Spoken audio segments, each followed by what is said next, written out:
Bonjour Bertrand. Bonjour Bertrand. Merci de nous accueillir chez Betwins. Vous êtes un venture builder. Il faut nous donner une explication là. Alors le venture builder, c'est un véhicule qui se situe à la frontière entre le venture capitaliste, l'incubateur et le groupe, avec une forte dominante groupe, c'est-à-dire qu'on crée des entreprises, mais on le fait de plusieurs manières différentes, mais on est une usine à start-up. Est-ce que les idées naissent chez vous et se développent avec d'autres personnes, c'est ça l'idée? Alors la particularité de Betwins, c'est qu'on va d'abord chercher des idées à l'international, puisqu'on pense qu'il y a plein de talents dans le monde et on importe leurs idées en France. Des idées et des technos surtout même. Des technologies, on est focalisé uniquement sur le software as a service. Donc on va chercher des technologies à l'international, les importer. On va chercher des technologies en France au sein de startups et on va les accélérer.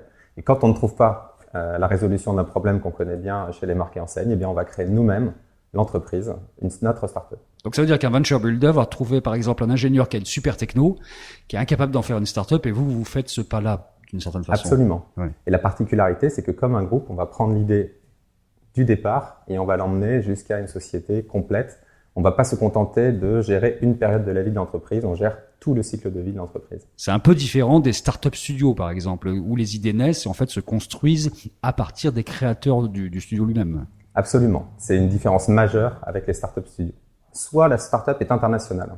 Dans ce cas-là, comme on l'a aujourd'hui avec Facelift, comme on l'a avec YWeSip, on va importer, on va créer le bureau local, trouver toute l'équipe française qui va accompagner la croissance de ce projet-là. Si l'entreprise est déjà française, on va être typiquement des cofondateurs, c'est-à-dire entrepreneurs avec nos associés. Et notre mission, c'est de leur faire réussir ce qui est souvent leur première entreprise. Venture builder en France, vous êtes quasiment les seuls à ma connaissance, non? Oui, tout à fait. C'est une idée assez originale, notamment notre idée de franchise de start-up. Et à ma connaissance, je ne l'ai pas vu ailleurs aujourd'hui. Il y a 2 ans, il y avait zéro client de l'ensemble de nos participations. Aujourd'hui, nos 8 participations cumulent entre elles plus de 200 clients et acquièrent des clients à un rythme entre 15 et 20 nouvelles marques par mois. Donc c'est un rythme extrêmement rapide parce que ces solutions, elles ont 2 caractéristiques principales. Elles résolvent un problème pour les grands groupes, un problème qu'elles ont aujourd'hui, avec une solution qui le traite aujourd'hui. Elles sont très simples à installer. Des exemples? Des exemples, on peut parler de, par exemple, YWeSip, qui est une société anglaise dont on développe les activités en France, qui permet la collecte de données en point de vente. YWeSip, sans aucune installation technique, c'est ça l'innovation, va permettre aux grandes marques, dans leur point de vente, d'envoyer aux clients une facture électronique, mais du coup, on récupère l'email, ce qui est fantastique. Quels sont les objectifs en matière de création de projets, de start-up aujourd'hui pour vous? Alors aujourd'hui, ce qu'on a constaté, c'est que on intervenait sur un projet nouveau tous les trimestres.